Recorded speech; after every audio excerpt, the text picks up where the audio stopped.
Welcome to the TCTAP 2022. We have an abstract session. We have 8 very interesting speakers regarding the coronary intervention. Today, I'm a moderator, Tatsuno Nakamura, New Tokyo Hossa, Tokyo, Japan. And we have 4 panelists. And we have 8 presenters. So the first presenter will be Dr. Ukaji, Tokyo Medical University. The title is the prognostic impact of the CHA2-BASC score midterm clinical outcome after elective PCI for chronic coronary syndrome and single center retrospective study. So please start your session. Your presentation, please. Thank you, Chairman. My name is Tomoaki Ukaji from Tokyo University, Japan. We have nothing to disclose. This slide shows the background of this study. The CHA2 and CHA2-BASC scores are clinical predictors used to evaluate the risk of cardiac thromboembolism. These scores have been demonstrated to have predictive values in terms of the risk of stroke and death in patients with ACS and CCS. Recently, newly defined CHA2-BASC HSF scores, editing male gender instead of female as sex category, hyperlipidemia, smoking, and family history of CAD in those scores could predict CAD severity. However, the prognostic impact of CHA2-BASC HSF score on the Japanese patients with CCS was not fully understood. This slide shows the definition of CHA2-BASC HS score.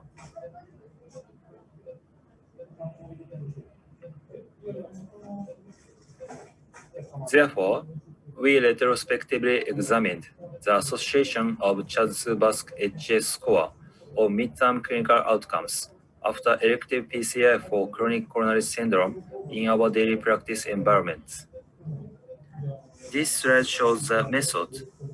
Consecutive 588 de novo coronary stenosis in 376 patients with CCS successfully revascularized during from 2017 January to 2019 December were enrolled.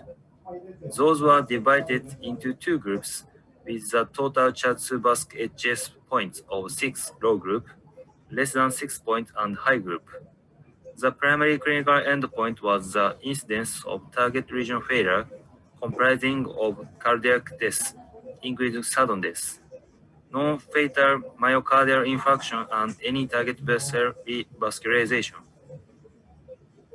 This table shows the baselines related to patient, region, and procedure characteristics. In the high group, the morbidity of the components of the CHA2-BASC HS were significantly higher than those of low groups. The percentage of ACC AHA type B2 or C was significantly higher, reflecting the severity of coronary disease with the high point of score. This table shows the clinical outcomes. The frequency of the primary endpoint was significantly higher, with the approximate observational interval of 1.5 years. These 3 endpoints related to mortality in the high group were significantly higher than those in the low group, although the frequency of angiographic TVR was not. These Kaplan-Meier curves show that the cumulative T-ref-free ratio in the high groups was significantly lower than that in the low group. Since the baselines were not adjusted, we estimated the predictor of TLF by using a Cox proportional hazard model, including all of the baselines.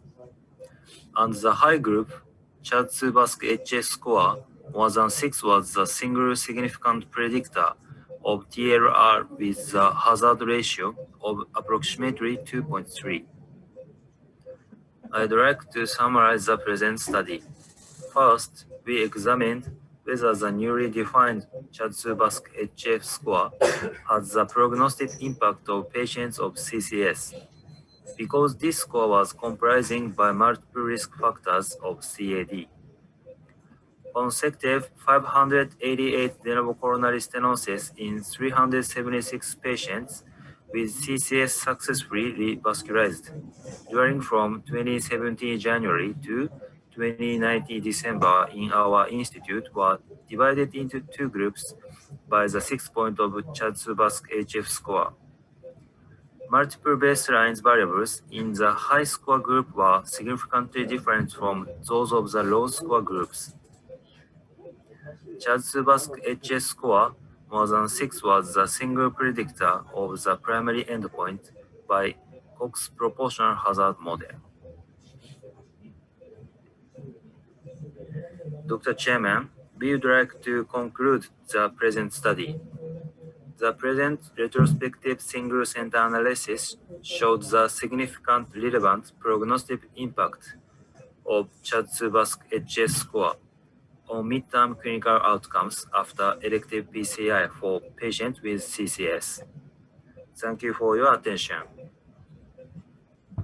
Thank you very much. So actually we have a panelist, but actually one question from me. As you already shown, the high score shows the worse outcome, but actually did you analyze with propensity score matching? Because you have a very different background of those patients. Did you analyze with the propensity score matching? So otherwise, a little bit difficult to conclude. So how do you think? プロペンシティスコアマッチングはやってないです。Okay, he says he didn't analyze with the propensity score matching. That's actually very important data. This is, but actually, this concludes. It's a very important, very important actually. So maybe I think you should analyze more precisely, deeply, with a very precise statistical analysis, I think. So how do you think with the Dr. Ho or Dr. Ko? Yeah, you mentioned a very good point, actually. It's quite difficult to make a conclusion, and then, but it's a very interesting study, yeah. So maybe I think it's time to move to the next speaker. So next speaker will be Dr. Tsai, National Time University author. I'm very familiar with this author, actually. So the title is comparison between the DCB and the DES in a very small coronary artery intervention. Actually, we have a lot of the data in this area, so maybe more than 10 years. So and, we don't have any default idea. So we are very interested in this your presentation. Please start your presentation. Thanks, Nakamura Sensei and all the panelists. Good afternoon. My name is Chen Tsai from National Taiwan University Hospitals. So as the moderator mentions, I want to study these very interesting topics about the very small coronary artery interventions with different treatment strategies, including DCB and DES. So first, I have nothing to disclosure. So in the current PCI treatment era, I think it's hard for us to avoid treating this kind of small vessels disease. In about 30 to 50% PCI, we need to treat this kind of lesions, especially in the diabetes females or in the Asia patients. Our coronary vessel size is much smaller compared with the Caucasian. And how to treat these kind of lesions, we face different risks and benefits, especially while perforation dissection will easily happen when we treat these kind of lesions. And in the long term, the lumen loss and the risk stenosis will the problems we need to face. And DCB has the natures of leave nothing behind, so maybe they have some potential benefit in treating kind of small vessel disease. And for another special category called very small vessels is less than 2.25 millimeters. The data is kind of limited. And currently there's in the DCB like consensus in the 2020 in the JAC. You can see that they use the FFRs or the flow limiting dissections or the residual stenosis to guide us to use the DCB or DES to treat the de novo lesions. But the data, as I mentioned, the data on the very small vessels is kind of limited. The Restore SVD trials recently, they only have a very small subgroup to treat the very small vessel with the DCB, and not compared with the DES treatments. And another meta-analysis from the medicines, you can see they include small vessels from different vessel diameter, range from 3 to 2.25. So as you can see here, the data of the vessel size less than 2.25 millimeter is kind of small and limited. So this study, we do a retrospective analysis, involves patients, all common patients from our hospitals, treat with the de novo lesion with diameter from 2 to 2.45 with the DEB and DES, and investigates the treatment efficacy. So I show one case. This case is typical angina. Thallium scan show positive results. FFR show distal AD failed to pass the functional test. So we used the DCB to treat the patient and had a good long-term outcome. So from 2018 to 2020, we enrolled total 193 patients and total 216 de novo VSV, a very small vessels interventions, and have 55 patients receive the DCB treatment and 151 patients receive DES treatment, and all patients follow up for 12 months. So that's the baseline characteristic. You can see both groups are kind of well balanced, but as you can see, though it's not reached statistical significance, but more patients in the DS group has the SES presentations. So it's kind of reasonable, because in a STEMI, I think we won't use the DCB to treat the lesion in most situations. And this table is the lesion characteristic. So you can see also in the DCB group, the less patients have CTO lesions, and the type B2C lesion, this means the lesion severity is also less that severe in the DCB group. So another interesting part is in the DCB group, most patients, 22 patients receive the scoring or cutting balloons, and about 30% patients receive the IVAS examination or OCT during the treatments. So you can see the clinical outcomes in the vessels or stent thrombosis, ischemia-driven TLR, all-cause death, non-fatal ACS stroke, half-yearly admissions, or MACCE. DCB and DS were comparable after 12 months follow-up. Although, as I mentioned, the DCB group has less disease severity, the type B2C lesions or CTO percentage were less than the DS group. But for totally, you can see the long-term outcomes were comparable between two groups. And this is the Kaplan-Meier survival curve. You can see there are kind of similar outcomes between the two treatment strategy in both ischemia-driven TLR and MACCE. We also do a regression analysis to see which predictors of the MACCE in VSV PCI. And you can see the DCB use or not was not the predictors of worse outcome, but female genders, ACS presentations, and DAPT use less than 3 months were significant predictors of the MACCE in VSV PCI. So it's from our conclusions. I think from these retrospective cohort studies, we enrolled DCB and DS patients treating VSV. They have similar outcome after 12 months follow-up. So as our conclusion, DCB treating de novo very small vessel CAD, I think is associated with comparable outcome with DS, and it could be alternative treatment options for VSV treatments. And female gender use depth less than 3 months or ACS presentations are independent predictors of MACCE in VSV PCI. And that's my presentation today. Thank you so much. So before asking the panelists, I have just one comment. Actually, Antonio Colombo and me, we have actually 10 years, we have a lot of the discussion, a lot of the study about in this area. So and currently, one conclude for us is in a case of a small vessel preparation, a small vessel intervention, it's a vessel preparation is very important. So currently we do a lot of the multiple ballooning, mostly using a cutting balloon, and then do DCB. I think this is a very important. So actually, if someone want to do some randomized control trial comparing the DCB and the DES, so actually I recommend all of you to do the before DCB, before DS, maybe better to do good best preparation and then divide the DCB or DS. So this is actually kind of my idea. So how do you think, Dr. Chin?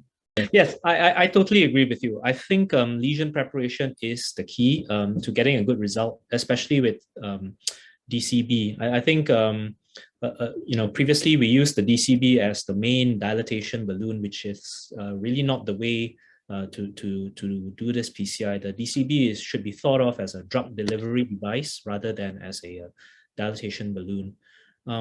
Is it okay if I ask a question to? Yes, please. Yes, please. Yeah.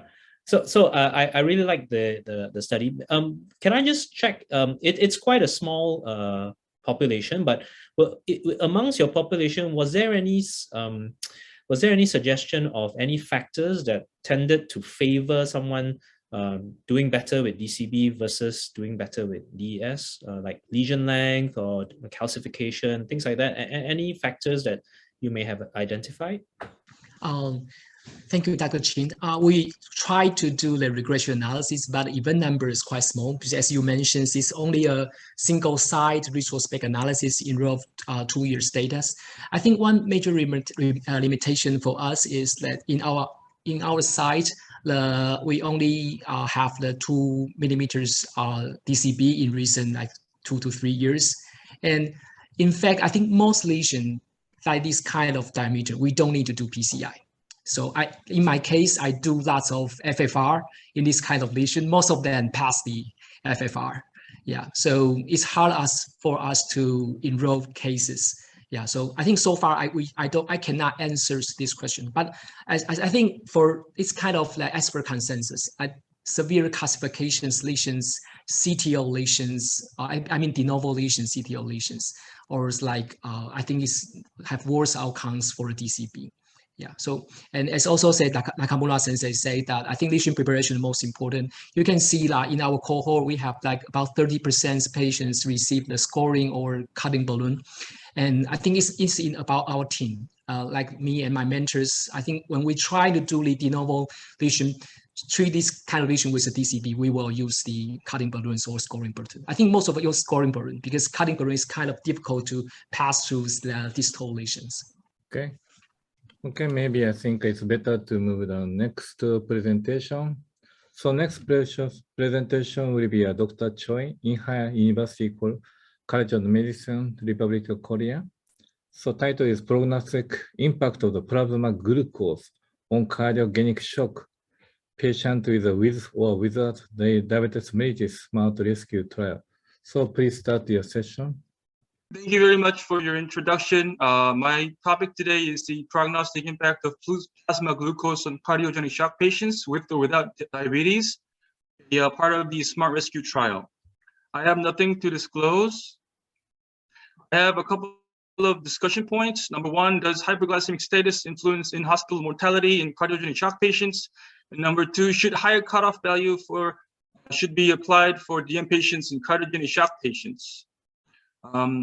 Critically ill patients frequently experience hyperglycemia regardless of having diabetes mellitus, and this phenomenon is commonly referred to as stress hyperglycemia. The mechanism of hyperglycemia is largely based on neuroendocrinologic alterations, which decreases the glucose disposal and increases insulin resistance, causing hyperglycemia. The figure on the right shows the glucose homeostasis and glucose allostasis, in which patients who are exposed to stress experiences glucose allostasis. In a glucose allostasis status, the body increases the insulin secretion to compensate for insulin resistance. However, because of the body's tendency to preserve insulin activity for meal response, the hyperglycemia persists, and therefore tissue damage occurs. Throughout the years, there have been many studies conducted to see the effect of hyperglycemia. In this case, it was acute coronary syndrome patients, and as you can see, the total population showed that the admission glucose level showed incremental tendency towards mortality. If you look them in dividing them into having diabetes and non-diabetic patients were at higher risk of mortality compared to diabetic patients. This is another study conducted to look into the effect of hyperglycemia in acute decompensated heart failure patients. And as you can see, the regression model shows that regardless having diabetes, elevated blood glucose level were prognosticators for mortality, and the Kaplan-Meier curve also shows that patients who were at elevated blood glucose level were at high risk of mortality. And this was another study, a part of IABP Track 2 trial, showing similar results. This time it was patients who were in cardiogenic shock patients complicating AMI.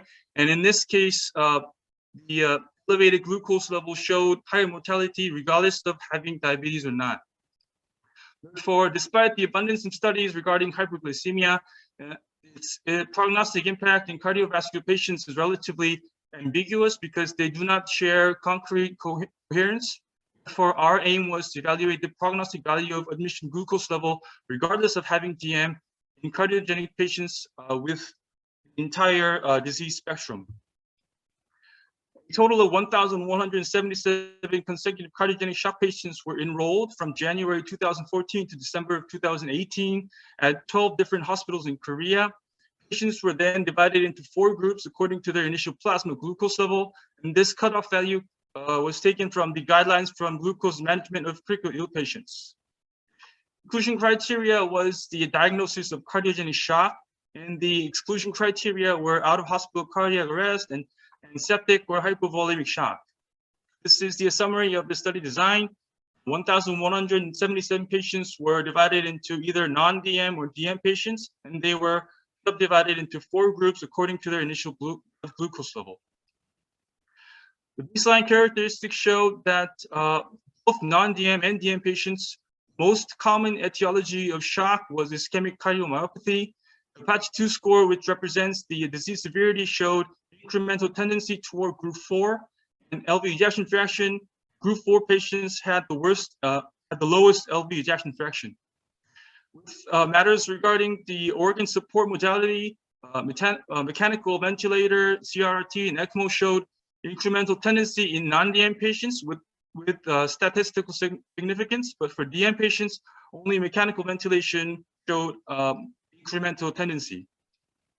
Union multivariate analysis showed that in non-DM patients, age, LV ejection fraction, and serum glucose level showed were the worst prognosticators. For DM, only age and LV ejection fraction showed statistical significance. In response to in-hospital mortality, non-DM patients showed incremental tendency with statistical significance, but in DM patients, it did show similar tendency, but did not share statistical significance. So to conclude my presentation, in non-DM patients, mechanical organ support such as ECMO, mechanical ventilation, CRRT showed incremental propensity in concordance with their serum glucose level. Non-DM patients, in-hospital mortality increased as admission glucose level increased. And since DM patients are exposed to chronic hyperglycemia, higher cutoff value for stress hypoglycemia is warranted. Thank you for your attention. Okay, thank you very much. It's very difficult, but a very important study, I think. So actually, if we think about one independent risk factor, so it's very difficult to analyze because we have a lot of the bias, all the studies. But anyway, this is very important. But always we are very, always thinking this is cause or effect. So just one question to you is just asking, what is your clinical implication with your study? Please teach us clinical implication. Well, it is very difficult, and I have researched several papers and studies. I don't think they have come up to a conclusion regarding the the management of glucose, because some studies say that strict glucose management was effective. In some cases, they were not. And well, and in my case, I believe there is a stress hypoglycemic phenomenon, and in a non-diabetic patients, I believe if we manage to maintain slightly above normal glucose level, then the outcome would be okay. But in a diabetic patients, I think we should consider a higher cutoff value to manage the hyperglycemia, because hyperglycemia itself is very toxic, and therefore it should be managed. But it is a completely different clinical setting, so it is very difficult. I do think that we should take another look at stress hyperglycemia. Okay, please go ahead to your study. Actually, if I look at the face of the Dr. Chi, maybe he has some comment to you.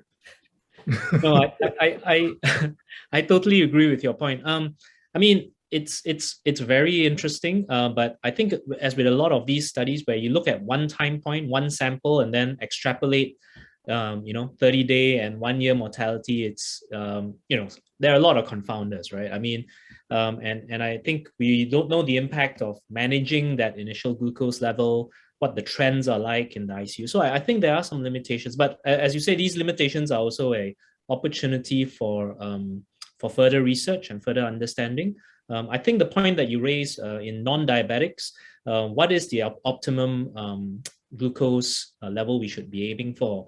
Because as Nakamura Sensei has hinted at, a lot of this high stress hyperglycemia is an appropriate response, and treating that in a non-diabetic, we don't know, right, whether or not that really is going to be beneficial for the patient. So I think it's interesting, but it's early days. I think this obviously gives a lot of food for thought, but I think that there still needs a lot of work to be done. Yeah, thanks. Okay, so time is, we need to move to the next presenter. Maybe I think Dr. Mohammed is not here. Okay, so Dr. Inoue, so he will present the role of serum N6 polyunsaturated fatty acid in the development of the ACS. Very interesting paper. Dr. Inoue, please. My name is Naoya Inoue. I'm from the Chuto Engineering Medical Center in Japan. For several years, we have been interested in the development process of acute coronary syndrome, or ACS for short. We have been looking at the role of serum polyunsaturated fatty acids, or PAFAs, in the development of ACS. Today, I'll be talking about the correlation between N6 PAFAs and the development of ACS.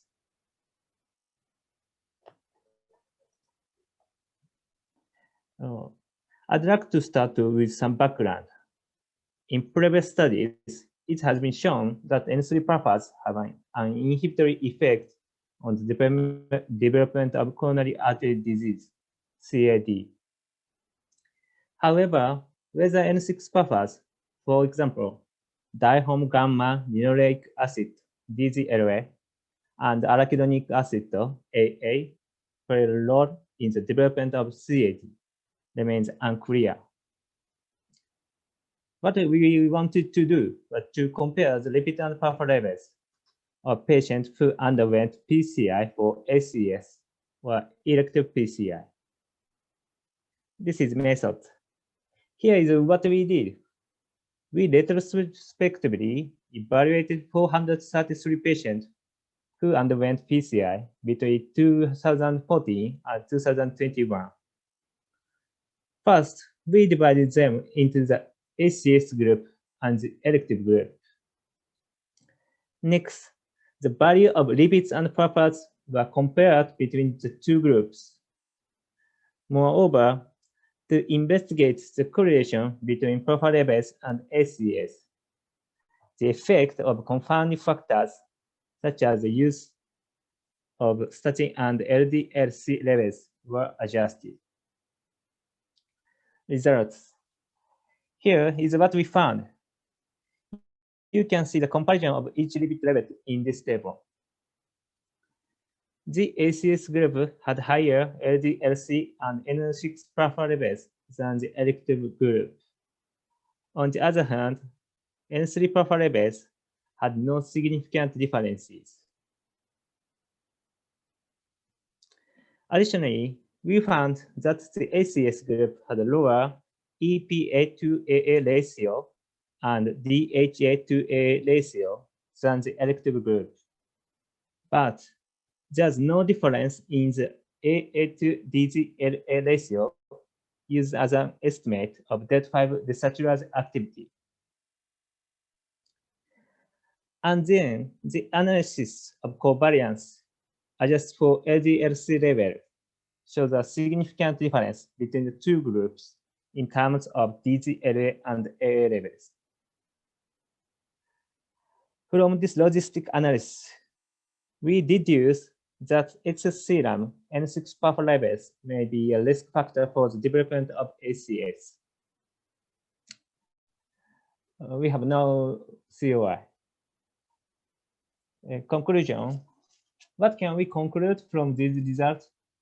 We think it shows that the increased levels of N6 buffers may be a risk factor for development of ACS. In addition, supplementation with N3 buffers may not be necessary for the prevention of ACS. Thank you for your attention. Okay, thank you very much. So sorry, today we have just two panelists. So, but I appreciate the two panelists is very smart, I think. So I asked Dr. O, do you have any question to him? It's a very interesting study, first of all. And then Thank the ACS, in ACS group, I think we have very small population. Is it correct, right? It's 18 patients. Sample size is very small. We think so. Because lipid and puffer levels, it is difficult to take that data. For example, 日本語でもいいですか? Could you repeat the question, Dr. O, please? Slowly for him, please. Yeah, because the conclusion based on the ACS patients, is it correct, right? Yeah. So the ACS patient group, if I remember correctly, is only 18 patients. What I would like to say is that it's a very small sample group. Yes, yes. Yeah. And then may I know, this study is a retrospective study, right? Yes, yes. Yeah. So do we have a plasma sample which is stored to make the analysis later on, or is it a usual analysis that have been doing in your hospital practice? ストックしてるかっていうことだけどね。Yes. So he said yes. But actually, it's a sample size that's very small. And as I said before, actually, this is even this kind of very precise study, this is observational. So if we can see something, the landscape, maybe I think if we have some hypothesis, maybe we need to do intervention study, maybe a next one. So maybe their group will continue this study. Yeah. Please forgive him. Yes. Okay. Okay. Maybe I think maybe better to move to the next speakers. Dr. Yuan, the title is effect of the high sensitivity C-reactive protein on lipoprotein A associated cardiovascular mortality risk in patients with a coronary artery disease undergoing PCI. So actually, who I host, thank you very much for organizing the Olympic game. And the Japanese team is do not well, but I think thank you very much for Olympic game.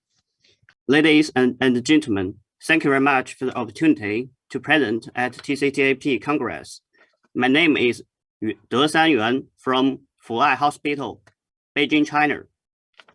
The title of my oral presentation is that effects of high sensitivity C-reactive protein on lipoprotein A associated cardiovascular mortality risk in patients with coronary artery disease undergoing PCI. The authors have no financial conflicts of interest to disclose. As we all know, lipoprotein A and inflammation are both important drivers of residual cardiovascular risk. These two biomarkers have been recommended to refine risk stratification in general population according to the ACC AHA guidelines. The MESA study, recently published in JACC, reported that lipoprotein A increased cardiovascular risk only in individuals with concomitantly elevated high-sensitivity CRP. Moreover, a post-hoc analysis from Accelerate trial published in JAMA Cardiology also indicated that lipoprotein A mediated cardiovascular risk was modulated by high-sensitivity CRP levels. However, in patients with coronary artery disease undergoing percutaneous coronary intervention, information is limited about the interrelationship between lipoprotein A and high-sensitivity CRP with cardiovascular mortality. Therefore, the present study aimed to investigate whether high-sensitivity CRP has effects on lipoprotein A associated cardiovascular mortality risk in patients with coronary artery disease undergoing PCI based on a large cohort, secondary prevention cohort from China. A total of 10,424 patients with measurement of both lipoprotein A and high-sensitivity CRP were included in the study. Cox proportional hazard models and Kaplan-Meier analysis were performed to evaluate the relationship between lipoprotein A, high-sensitivity CRP, and cardiovascular mortality. We found that both lipoprotein A and high-sensitivity CRP levels were associated with long-term cardiovascular mortality in the entire cohort population. Notably, there was a significant interaction between lipoprotein A and high-sensitivity CRP. In the setting of high-sensitivity CRP greater than 2 milligrams per liter, significantly higher risk of cardiovascular mortality was observed in patients with elevated lipoprotein A levels.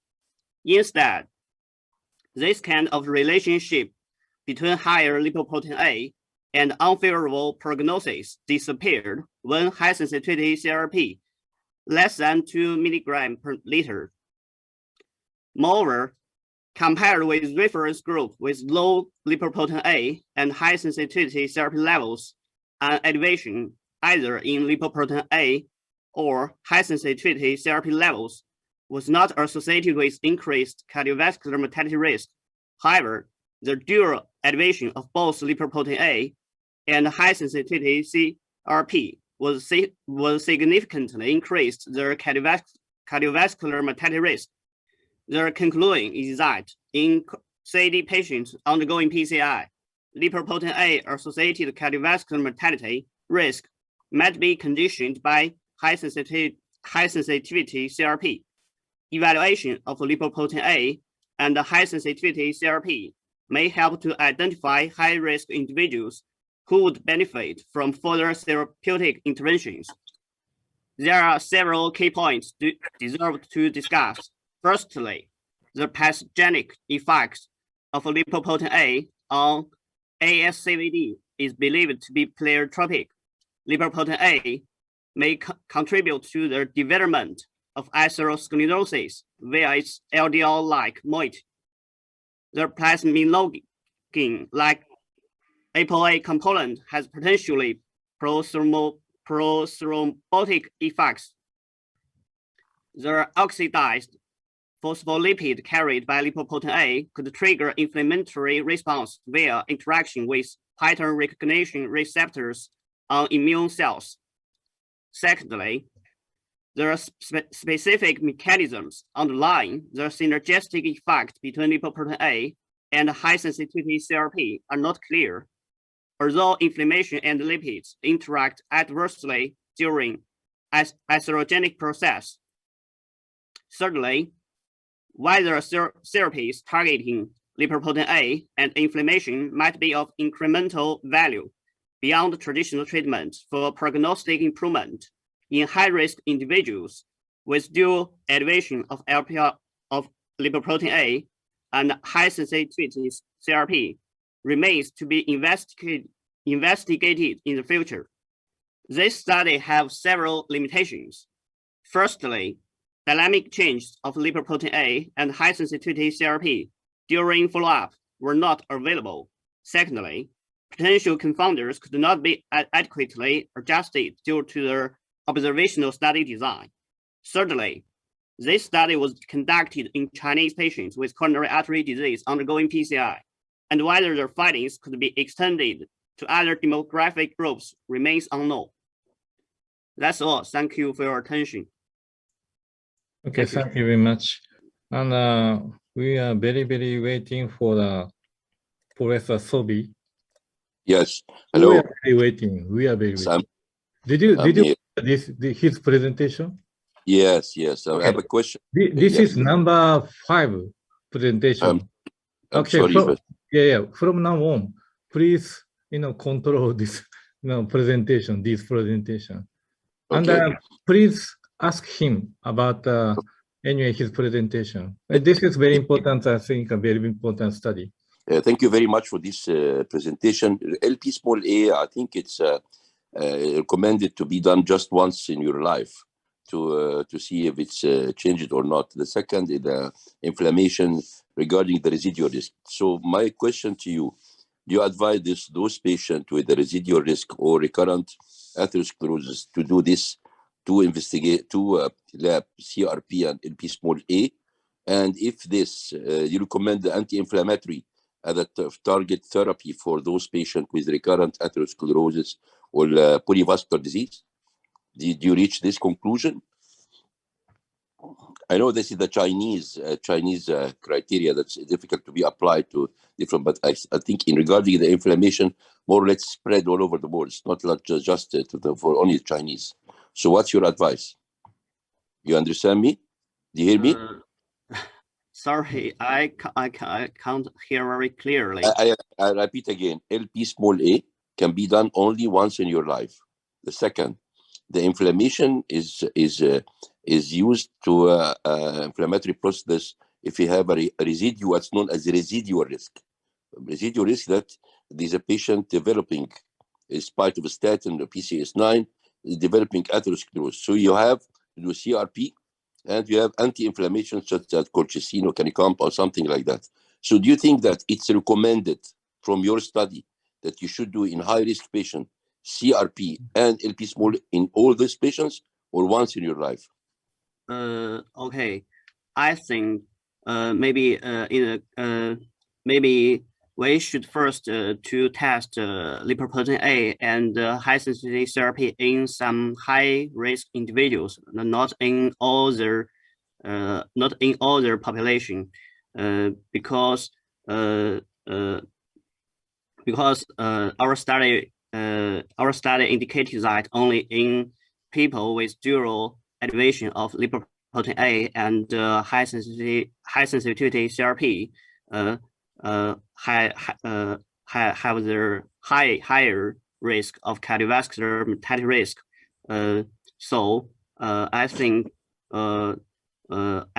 for patients with intensive traditional treatment, if lipoprotein A and high sensitivity CRP were elevated, we can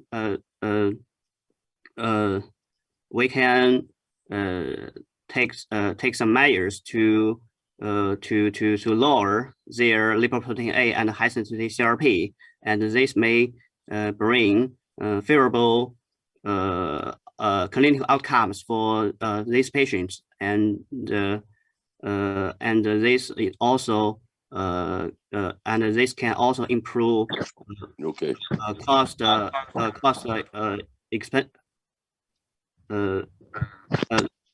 save the cost, their medical cost. Okay. That's all. Thank you. Okay, Dr. Sobi, we have a list of the 3 speakers, representative India, representative Egypt, or representative Poland. The rest of the 3 presentation, please, control these 3 presentation. Okay, Dr. Muhammad Shaban, cost effectiveness analysis of high potency versus low potency statins for reducing mortality in coronary artery disease patient on dual antiplatelet therapy post PCI. Dr. Shaban, are you here? Shaban from Hamad Medical Corporation, Egypt. Good morning and good afternoon according to the region.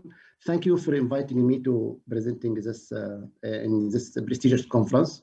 Today, my speak will be mainly about the cost-effective analysis of high potent statin versus low beta potent statin post PCI. I'm Shaban Muhammad. I'm cardiology clinical pharmacy specialist and MD candidate in the last year also.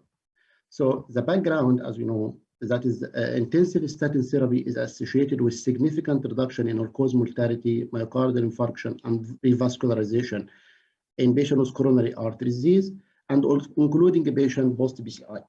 But if we think about the evidence of the benefit of high potent statin versus low potent statin in Arab and Asian population, we don't have, first, they were not recruited in the clinical study. So we don't have, we get this from the retrospective data, and we don't have strong evidence to support this. So our study to see the first is the clinical impact of high potent statin versus low potent statin in the Middle East area, is the Arab plus the Asian population, and the cost-effective analysis. Is it cost-effective to use high potent statin or not? This is if you look to the method, the primary, our objective primary endpoint, as I mentioned, to look to as the first year and the longer term outcome of using a potent statin post PCI in patients with acute coronary syndrome. So the methodology, we used 500 consecutive data for 550 patients admitted to the heart hospital between 2012 and 2013, and we followed them till to the end of 2019. So we followed them almost for 7 years to see the mortality, morbidity, readmission. We did also the survival analysis, and we to assess the survival by long rank Kaplan-Meier, and we did the sensitivity analysis by using Monte Carlo stimulation to see is it cost effective to use this potent statin or not. Okay, so if you look to the result, the baseline characteristics, if you see, look here to the just 1 minute because I would like to the panel, the picture of the panel. So if you look to the baseline characteristic, you can see that there is no between age, the moderate statin with intensive statin was younger, a little bit significant. The gender was almost male receiving potent statin comparing female, and it's well known because the female, they are prone to myopathy with statin. So in all studies, you find the female ethnicity, if you see that almost 50% of the population was Arab and 50% was Asian population. And this is the art of this study, because in Qatar here is multicultural area. We have Asian population, we have Arab, and the almost 50-50. So we can study the impact of ethnicity also on the statin use, and see also we have the chance to study the different population according to the ethnicity. So if you look here, Arab was almost 50%, Asian population from India, from China, from Nepal, from Sri Lanka, especially South Asian, was around 50%, and the other was 8.5. Other mean Western people. So if you look to the medication, the majority of patients, almost 100% of the patients, we use clopidogrel and aspirin. Why clopidogrel? Because in 2013, we are mainly using Plavix in here. Then after the plateau trial came, we shifted to ticagrelor. But all patients was discharged in dual antiplatelet for 1 year. Aspirin continued, and the Plavix stopped after 1 year. If you look to the diagnosis, for acute coronary syndrome is at first we plan to recruit only acute coronary syndrome. Then we think to add also coronary artery disease to see is to add stable angina. So here coronary artery disease not only acute coronary syndrome, non-ischemic patient almost 30% of the population, and ischemia was 42% of the population, unstable angina was almost 19%, and the very few portion was stable angina. So majority of them was elective admission for the stable angina. So the clinical outcome, if you look to the univariate analysis, the clinical outcome, in-stent thrombosis was not significant between the two groups, although in the number in intensive statin was less. In-stent thrombosis not significant, but also the number is less. And hospital mortality was non-significant, but 6 months mortality and 1 year mortality was significant in the group with the favor of using intensive statins. And readmission over 18 months was non-significant between the two groups. Then we did the multivariate analysis to see to overcome the confounder and see the predictor of 1 year mortality post-angioplasty in this population. So if you look to here, the age, almost the younger age, the age was not significant, but if you look to the intensive statin, it is almost, it was significant to using as a people that use intensive statin post-angioplasty, the mortality was significantly less, was almost around 30% reduction, relative reduction in mortality. STEMI was for sure as STEMI was not significant, and stable angina also. So relative to the type of cause of admission, either STEMI or non-STEMI, or unstable or non-STEMI, or unstable angina, the statin was effective in all the population, So if you look here, you found that intensive statin, using intensive statin was significantly decreasing in hospital mortality within 1 year. So we follow the patient, as I mentioned, for almost 7 years. The survival, if you look here, the red one is the potent statin, the blue one is non-potent statin. And I would like to mention one point here about which patient, what does it mean by potent statin and non-potent statin? When potent statin, the patient using atorvastatin 40 milligram or 80, or rosuvastatin 20 milligram. And low potent statin, atorvastatin 20, any dose, atorvastatin 20, bravastatin, rosuvastatin. This is difference between the two definitions. So use potent statin if patient using 40 milligram or more, or rosuvastatin 20 milligram or more. And as you know, the maximum in Asian population is 20, so we stick to this dose. So here we calculated for the discussion. We saw that the Kaplan-Meier significant for the over 7-year follow-up, the mortality decreased. We also saw that is in mortality over 1 year is significant decrease with the potent statin. Then this is the clinical part. Then we did the cost-effective analysis to see, is it cost-effective to use potent statin? We know statin is expensive medication, although we have only simvastatin that is generic name, but generic simvastatin is not potent statin. So almost use Rozova, Atorva, that is still, we use only the brand name because it's under the patency. So is it cost-effective to use this high expensive medication or not? We calculated for 1 year, cost saving was around $3,000 US in favor of potent statin versus non-potent statin. And we use the hospital record, hospital record, how much is the patient cost of admission, length of stay, and we calculated all this, put this in the cost-effective model to found that is $3,000 per year you save if you give potent statin in Arab or Asian population. And so the highest potent statin, as we mentioned, that is significantly decrease the mortality over 1 year, even the survivor after 1 year. And there is one point, if you look to the Kaplan-Meier sign, that is the efficacy continued over the year. Not only 1 year, then you find there is overlap. No, the significance continue over the 7 years of follow-up, that is potent statin is superior to non-potent statin. So based on a multivariate analysis also, we found that it was almost, our sensitivity of the study was around 90% of all the cases. And this is very good point, that is 90% you are cost effective of using this potent statin. So to conclude what I said, there is a potent statin significantly reduced the first year mortality in post BCI in coronary artery disease comparing to low potent statin, and it was cost effective, and also it is affect the survival outcome. For sure, our study was retrospective study, so we have limitation of the retrospective. We have limitation of the retrospective because nature of retrospective study, you cannot measure the causality. But I'm saying why we use the retrospective study, because we need to follow up for longer duration. It is difficult to do in the prospective, especially a country like Qatar, that the patient not staying for a long time. So retrospective is good for patient that is the majority of foreigner are not staying for a long time. So we can control or exclude patient with no long survival. So this is why we choose the retrospective study, although we are doing the prospective part now, but for only Qatari, not for the Asian population. Also, as I mentioned, that we didn't report the why patient didn't use the potent statin dose. Potent statin either second to myopathy or not. We didn't report this because myopathy was not in the data collection sheet in this report, and this was the limitation. But I think because we know that myopathy is very less likely to see in our population, the incidence is almost 4 cases per 10,000 in population, and so we didn't include. So thank you very much, and I'm ready for the questions. Dr. Mohammed, thank you very much for this. But if you allow me, you are clinical pharmacologist? Yeah, I was a clinical. I studied a clinical cardiovascular clinical pharmacist. Study board of cardiology in US. Then I studied. Okay.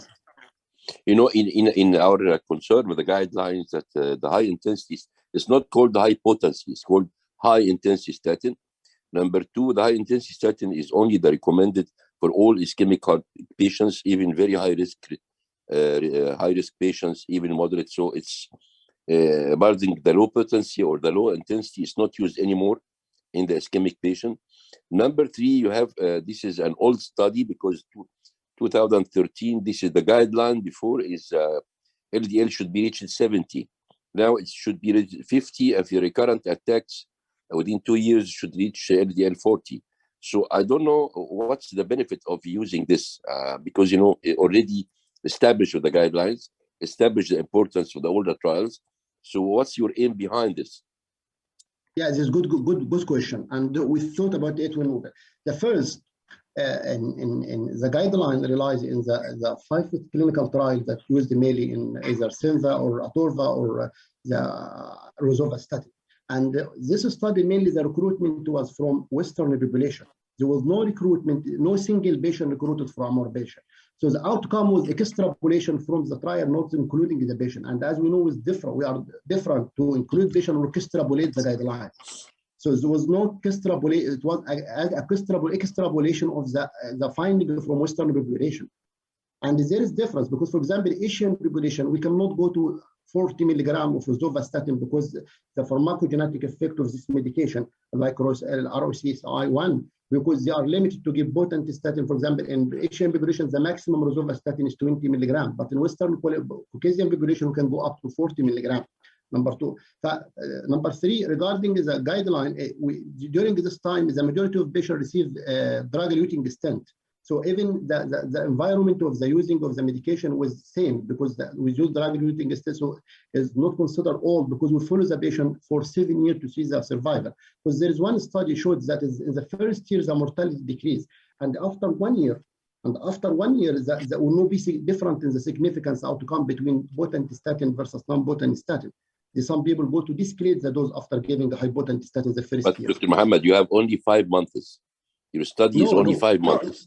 No, we recruit consecutive patients. All patients admitted to the cath lab during the 5 months, and we followed them to first of 2020. We followed them for 7 years. So we recruit 5 months, all consecutive patients admitted to the cath lab, and we followed them for 7 years. And we see also, and also would like to see either statin might cause diabetes or not. We didn't find it because there is correlation between association between statin or diabetes. We followed for many things. So the retrospective study was as time to optimum study to assess the survival, and because the cost effective. Do we need to continue statin? Because there's 2 questions. Do we rely on now the guideline? Not to rely on the LDL, give potent statin regardless. And the 50% decrease now is all the phenomena now, as much as you can give decrease after the monoclonal antibodies approved in the market now, like Rollotamab and this. Okay, thank you, Dr. Mohammed Shaban. I think it's a wonderful presentation. It needs more and more investigation follow-up, but it's good to speak about the cost effectiveness, particularly if you are a clinical pharmacologist and you are interested. Thank you very much, and see you again. Now, the next, who is the next speaker? Me, I think Janacek, Poland. Okay, so I will tell a few words about the relationship between the annual operator volume and periprocedural and procedural outcomes in patients treated with rotational atherectomy and PCI. As everybody know, it has been proven in many papers that there is a relationship between low operator volume and institutional volume in the general group of patients and some subgroups treated with PCI, and that those outcomes are procedural, long-term outcomes are usually poorer, but there are limited information about those relationships in the cohort of patients treated with rotablation. The aim of the study was to assess that relationship in the cohort of patients treated with PCI and rotablation. This analysis was based on our national registry, ORPKI registry, where we put almost all data concerning PCIs in Poland. More than 90% of cath labs are involved in this registry. We assess data gathered between January 2014 and December 2020, and we assess periprocedural complications, which involve, among others, periprocedural death, no reflow phenomenon, cardiac arrest, or coronary artery perforation, or puncture site bleedings. And as an operator who is a first operator and performed one rotablation per year, we thought that he is in this study, for the purpose of that study, the operator who performed at least one rotablation alone in a year was found to be a rotablator operator. So during the analyzed period of time, there were 162 active cath labs, where almost 800,000 of operations were performed, and the mean number of PCIs performed by one cath lab was more than 4,000, and the maximum was more than 40,000 per year, and the minimum was 1. And the mean during that period, there were 851 first operators, and there was which gives more than 5 first operators per one cath lab. Rotablations were there were during that time where we found that there was more 5,188 PCIs with rotablation, and those were performed by 377 operators, which gives 44%. And on average, there was 30 rotablations per site per 7 years, and it gives 6 per one operator. To analyze that study, general calculations were performed by well-known methods, and to investigate the association between operator and periprocedural calculations in the presence of confounding and clustering effects, PCI operator, we use multivariable mixed effects logistic regression modeling.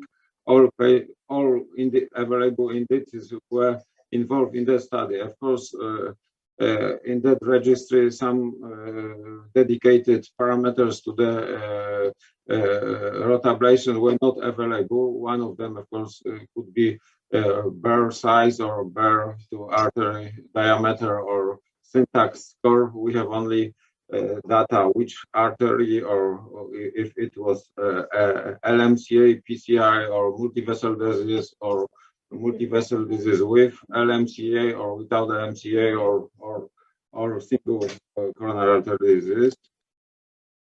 And moving to the next slide, there is a still increase in the use of rotablations in Poland. In 2014, it was 0.4%, and now it's more than 1%. So, if it goes about the percentage of operators who perform rotablation is around half of them, and it didn't change during the analyzed period of time. I wanted to shorten that presentation, so I only show one table which presents some general characteristics according to the quartile. Fourth quartile was more than 12 PCIs with rotablation per year, and based on this analysis,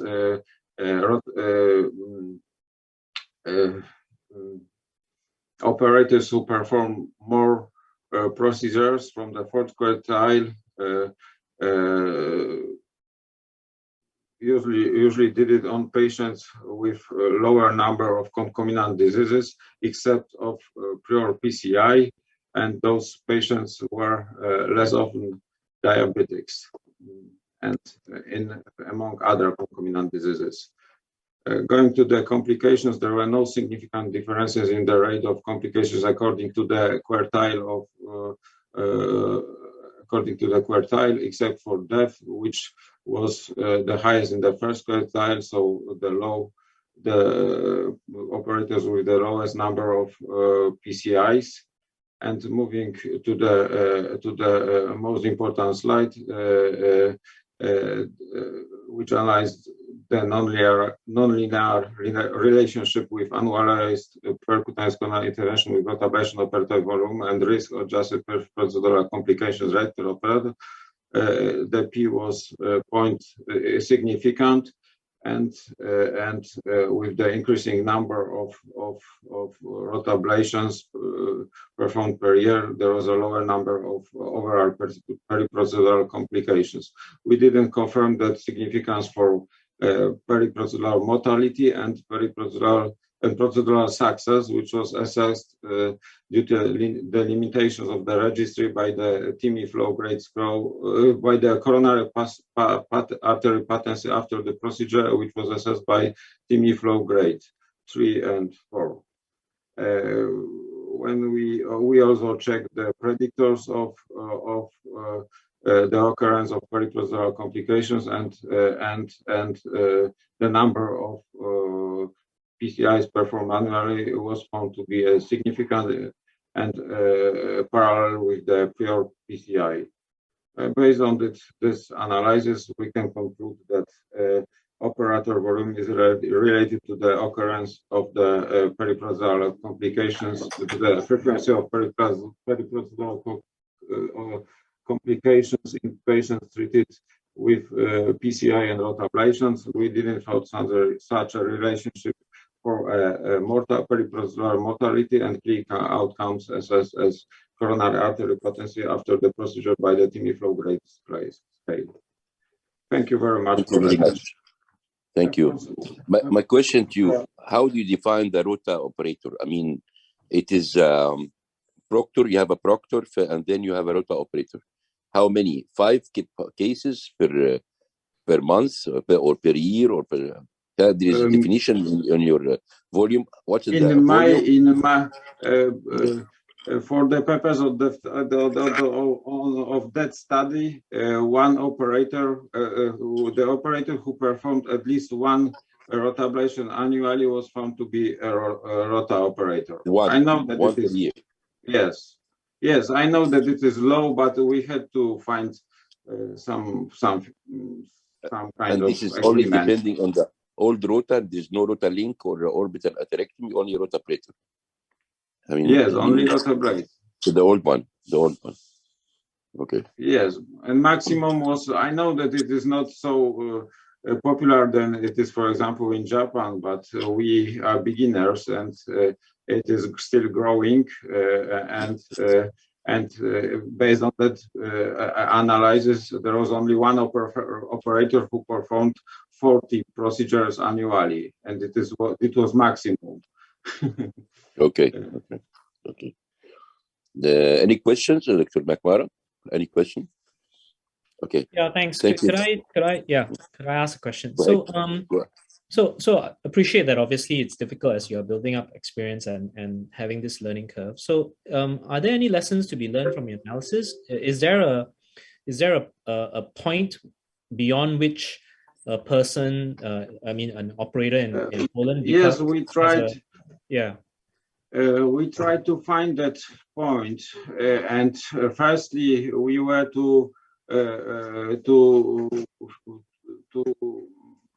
we want to. I have to tell that we want to publish it, and some reviewers we propose that it is the procedures annually, but reviewers do not agree with that, and we now we want to lower it, and it moved to 12 procedures annually now at the moment. So beyond 12, you find the complication more than one PCI with rotablation per month. Right. Okay. Okay. Thank you very much. And I have to shift to the other Dr. Samir. Danny is here. He's going to speak about long-term safety and efficacy outcome after treatment of coronary artery lesion using sirolimus-coated balloons, which I think the magic touch, inside from the real-world all-comer patients. Dr. Samir from India. Go ahead, Dr. Samir. Thank you very much. So I'm going to present the long-term safety and efficacy outcomes after treatment of coronary artery lesions using sirolimus-coated balloons. We had real-world all-comer registry. There are some insights. To give you the background, percutaneous coronary intervention with drug-coated balloons is still an innovative procedure, and a procedure which is still finding its place in the invasive treatment of coronary artery disease. The premise is leaving nothing behind, leaving no permanent implant in the vessel. The effect of drug-coated balloons is based on the fast and homogeneous transfer of anti-proliferative drugs into the vessel wall during single or multiple balloon infusions. We investigated the performance of a sirolimus-coated balloon called Magic Touch from Concept Medical India to 36 months clinical follow-up in real-world all-comer patients. This is one of the world's first sirolimus-coated balloons, and it is prepared using an nanolute technology. It is basically a combination of a drug carrier and the drug itself. Both are kind of semi-micron particleized. It's not exactly a nanoparticle, but very close to a nanoparticle. And phospholipid with 2 lipophilic tails and 1 hydrophilic head is used to encapsulate the sirolimus microparticles. And then this mixture is spray-coated on the balloon. The purpose of the registry was to evaluate the safety and efficacy of sirolimus-coated balloon in the patients with coronary artery disease. This balloon is commercially available in India and in parts of Europe. Prospective multi-center clinical registry, real-world all-comer patients from routine clinical practice at various interventional cardiology sites. All the patients had clinical follow-up at 1, 6, and 12 months. The MACE was a composite of cardiac death, target vessel myocardial infarction, TVMI, and target lesion or vessel revascularization, that is TLR or TVR at 6 months. Procedural success defined as technical and angiographic success in the absence of a major adverse cardiac event at hospital. The secondary endpoint was MACE as a same composite of cardiac death, TVMI, and TLR or TVR at 1 year. The subgroups were as follows. These were the basic indications: acute coronary syndrome, 217 patients, in-stent restenosis, 211 patients, de novo small vessel disease, 197 patients. Diabetes was there in 204 of all these groups. The DES ISR out of 211 was present in 169 patients, and very small vessel, that is 2 or less, was there in 122 patients. Overall population, 450 cases. The baseline characteristics: age was around 60, most of them were males. As is very common in our part of the world, diabetes was pretty prevalent. 45% of the cases, hypertension and 48%, and 3% had significant family history of coronary disease. The previous cardiovascular history was also present in majority of the patients. Additional risk factors: peripheral vascular disease, renal insufficiency, and left ventricular dysfunction were there in small number of patients. And clinical presentation, large majority had acute coronary syndrome. Some of them had stable angina, and very few had inducible ischemia and who did not have significant symptoms, but significant ischemia on test. Total number of lesions treated in these 450 cases was 479. 47% had ISR and 53% were de novo lesions. The number of devices used were more than 500, 534 to be exact. Device per patient, that comes to ratio of 1.2. Vessel dissection was significant in 0.4% of the cases. Procedural success was deemed to be there in 99.6%. Some of these patients had to be treated with an additional treatment of stent, while 92% had only sirolimus-coated balloon therapy. Device detail: average SCB length was 22.6 and SCB diameter was 2.7.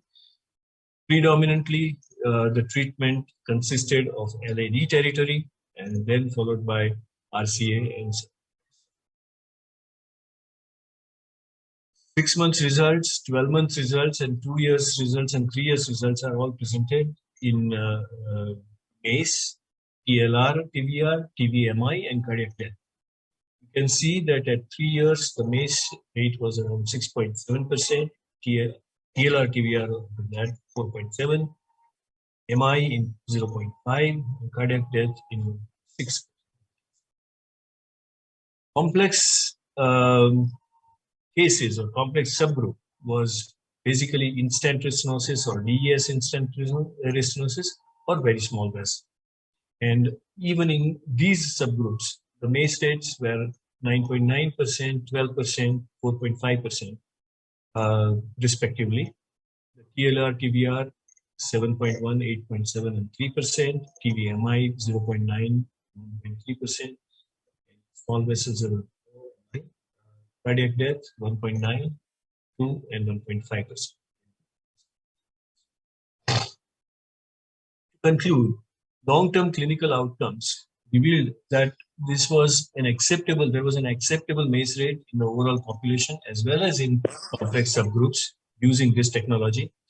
The results are clinically substantiating the safety and efficacy of this Magic Touch sirolimus-coated balloon in a real-world population. And we need still more data to conclude that sirolimus-coated balloon would be even superior to paclitaxel balloon and where it's placed. Thank you. Thank you very much, Dr. Samir. You know, I'm one of the main operators here interested in DCP. I'm using Magic Touch and paclitaxel and all this in Egypt. But you know, there is still also debate about the bifurcation. Actually, maybe it's not so evident, you know, as you know. So what is your policy? Because already the European consensus, maybe last year, have a consensus regarding the use of the native vessels or the side branch or I know all of us know about instant restenosis. It's class 2B. It's no difference whether paclitaxel or magic touch. But still, there is no consensus about diffuse distal disease, about the osteal lesion, about the bifurcation. Do you have a consensus in India? Because European still have a consensus. We have, it's a very interesting question, and it's still not fully resolved. Let me begin with osteal lesions. For osteal lesions, we do cutting balloon followed by drug-coated balloon. In most of the cases, sometimes we do rotablation followed by drug-coated balloon. But many of my colleagues still go for DES in osteal lesions, thinking that the recoil is too high. As far as bifurcation is concerned, whenever we go for provisional strategy, we plan for a drug-coated balloon in the side, especially if there is a significant lesion. But whenever we do drug-coated balloon, we end up always with a final case. Okay. Panelists, if any one of the panelists have a question for Dr. Nakmara? So I have no question. Okay, go ahead. No question? No so question. The second question to you about the difference between the paclitaxel and the magic and sirolimus. You think that the future is sirolimus rather than the paclitaxel? That's a very, very tantalizing question. I think that given the history of drug-eluting stents, sirolimus has the future. The reason why we were not using sirolimus earlier is that it was very difficult to coat. And companies after companies, chemists after chemists failed to coat sirolimus in a way that it would be delivered in the tissue or in the vessel wall properly. But with nanotechnology, it is possible, and in the animal studies, it was found that the drug persists in the tissue, in the vessel adventitia for up to 14 days. So that's very exciting. And with good clinical results, I think we will see switching from paclitaxel coated balloons to sirolimus. That's my opinion. I'll tell you my opinion. My opinion is that DCP is coming to replace the PVS. I don't believe in PVS, even with the technology, the new technology. So DCP is very safe. It's just no other metals. You can make it in diffuse disease, which is already can be done by the PVS. The second, the instant restenosis. The third is the osteal, and maybe bifurcation if there's the other technology with or without DS and the parent, or sometimes being the native and the side branch. Sorry, can I ask a question, please? Okay, go ahead. Go ahead. Yeah. Do you have any? It's a very interesting presentation, first of all, and then can I ask, do you have any data on follow-up angiogram for very small vessel disease after the DCP? Yes, follow-up angiography was not part of this registry, but we have started following up many of these cases. Roughly, we have follow-up angiography available in 20% of the cases, and the results look very promising. Especially, I would say, in small vessel and diffuse disease. Okay, thank you. Any other question? We come to the end, I think. Yeah, maybe I think we need to close the session. Okay.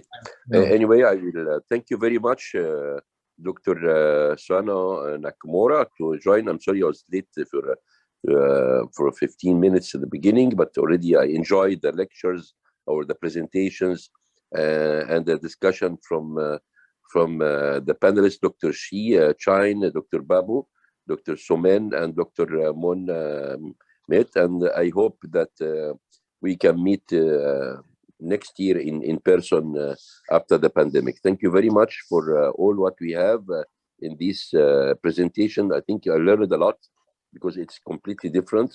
It's regarding the atherosclerosis, the balloon, the rotaplators, and maybe the drugs and maybe the shots, which is I didn't think. Thank you very much for joining. Dr.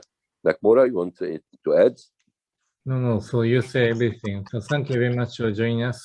And we are very happy to hear that Hope to see you face to face soon.